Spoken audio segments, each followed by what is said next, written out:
Hello and good evening. You're watching AWANI Tonight with me, Farhana Sheikh. The government is taking steps to control the rising cost of healthcare, particularly in the insurance sector. In a coordinated effort, Bank Negara Malaysia, the Health Ministry, the Finance Ministry, private hospitals, as well as insurers and takaful operators are working together to introduce long-term solutions. Second Finance Minister Datuk Seri Amir Hamzah Azizan says collaboration is key to ensuring medical and takaful health insurance premiums remain sustainable and affordable. As part of interim measures, BNM has announced that insurers will spread premium increases over a minimum of 3 years, capping annual hikes at under 10% for most policyholders.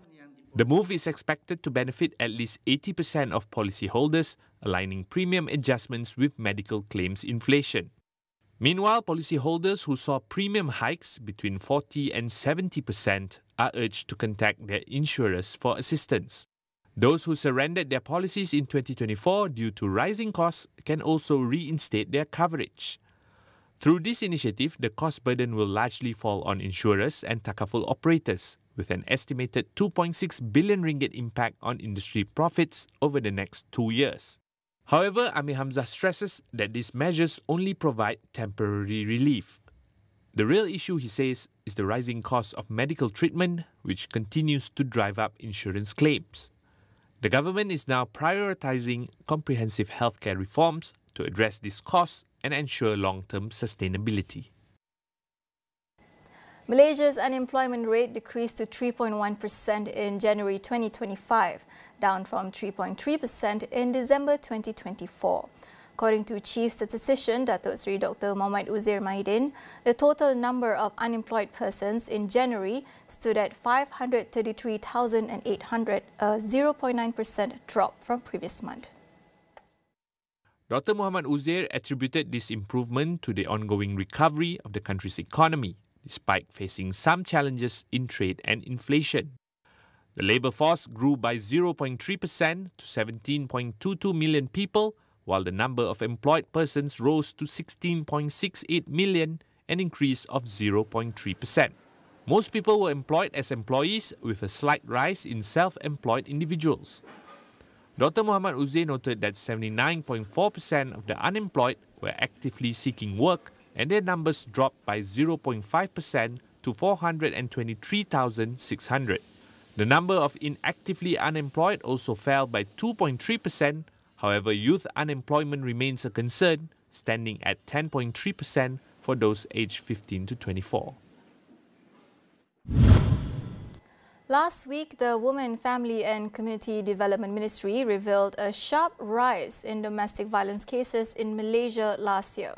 Faye Kwan is here with more on the numbers. Faye, what are we looking at and what do these figures tell us about the scale of the problem? Right, so we know that the number of domestic violence cases in Malaysia rose to over 7,000 in 2024. So that's up from 6,500 in 2022 and 5,500 in 2023. Now, NGOs that are working with these survivors are linking a lot of these cases to growing economic pressures. So that's job instability, the rising cost of living and financial stress, all of which can really fuel tension and power imbalances in the home. And similar to official figures, NGOs here are also seeing a rise in gender-based violence cases, despite their efforts to increase awareness and support. And although these numbers that we're talking about here are already indicating a worrying trend, they actually only represent the number of cases that's being reported to police. Right. So beyond that, underreporting really remains a big issue, and survivors may hesitate to come forward due to stigma or fear of retaliation or dependence on their partners, economic dependence on their partners. So others may also be discouraged from the lengthy and complex reporting process, which can really feel overwhelming and unsafe at times. So the reality here, Farhana, is that the true scale of domestic violence in Malaysia is likely far greater than the numbers suggest. I mean, you mentioned just now challenges in reporting, so there was underreporting, and also challenges in seeking justice. What are the obstacles do survivors face, especially in the legal system? Right, so one major hurdle here is the lack of a dedicated domestic violence court or tribunal. So that means legal delays and a lack of specialized expertise in handling these specific cases. And the government, however, has said that it will look into the Domestic Violence Act, but without a more comprehensive legal framework, underreporting will remain a persistent issue. Now, earlier I spoke to Karya Abdul Malik from the All Women's Action Society, and she highlighted some gaps in the current protection system for survivors. Let's hear more from her. When we have like a specific court or a specific tribunal, it expediates the processes and there is an expert to govern that matters. We are looking now into the enforcement and there is like a delay in the legal proceedings, that there is a limited protection during the processes that discourage both the survivors and also the victims to seek justice. Is because they wanted to get away from the perpetrator. By having this delay legal proceedings, most of them would be very much hampered by it. And moreover, there is also like a survivors that face financial constraint that prevent them from accessing the legal support that they need. I would acknowledge the Malaysian government initiative that they wanted to review the Domestic Violence Act and also to update the National Family Policy Action Plan. But based on our experience in addressing gender-based violence, so domestic violence has remain underreported in Malaysia, and because of due to social stigma and also lack of awareness. So by acknowledging that there is a loophole in the current Domestic Violence Act, there is the government should also be providing like comprehensive mechanism and legal support to the survivors and also the victims.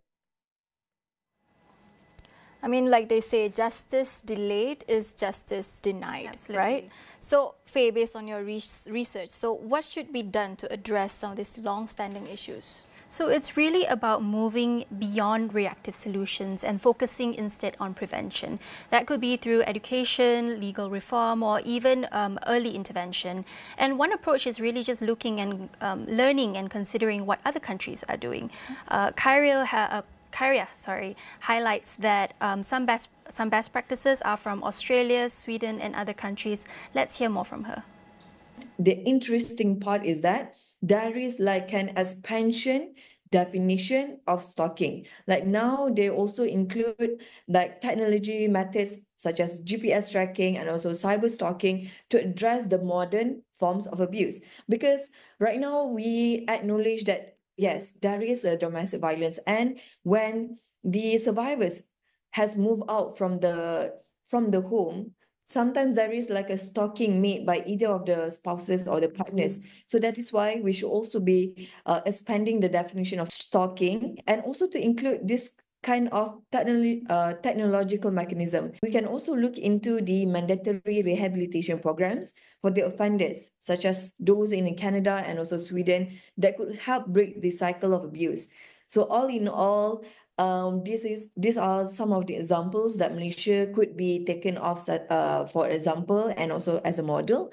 And on what we can do right now is in regards to education and early intervention, because changing the act and introducing the programs might take a little bit longer time. But in regards to education, it can be started immediately. Once the government give an order to all the schools, then it can be started like not less than a year. It can be such as a school-based program that teach young people about healthy relationships, consent, also gender equality, and also to help prevent abusive behaviors from developing. Now, definitely worth remembering that domestic violence isn't necessarily shouldn't be seen as a women's issue. It's a societal issue. I mean, definitely more can be done to change the conversation and challenge the stigma surrounding the issue. Thank you so much, Faye. We'll go for a quick break. Stay tuned for more.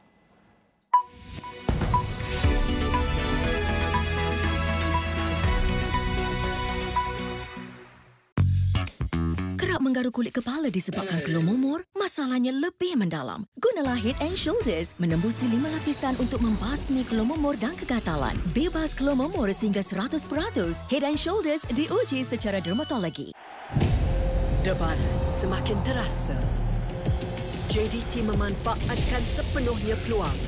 Kerakyat Harimau Selatan tidak Satu kesilapan mampu memusnahkan segalanya.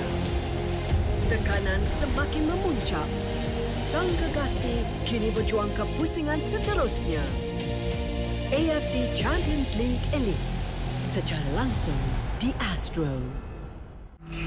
Nama dekat dia yang nak kata dah. Gapa dia hak jada buat. Gapa dia hak jaga buat. Ada restu.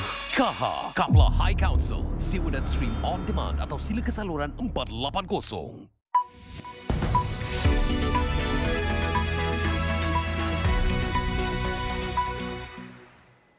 Welcome back. A massive overnight drone attack on Moscow and nearby regions has left at least 2 people dead and 3 injured. The attack, attributed to Ukraine, damaged 7 apartments and led to the evacuation of 12 people, including 3 children, from their homes. Moscow's mayor confirmed that 74 drones were shot down, with minimal damage reported. Russia's defense ministry claimed to have destroyed 337 Ukrainian drones across multiple regions. In response, flight restrictions were imposed at Moscow's major airports, though flights have resumed at Sheremetyevo.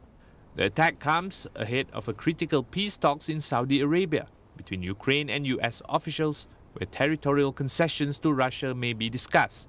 Ukraine has not commented on the attack, but reported shooting down 79 out of 126 Russian drones. Former Philippines President Rodrigo Duterte has been arrested at the request of the International Criminal Court (ICC). This marks a major step in the ICC's investigation into the mass killings that happened during Duterte's war on drugs during his presidency.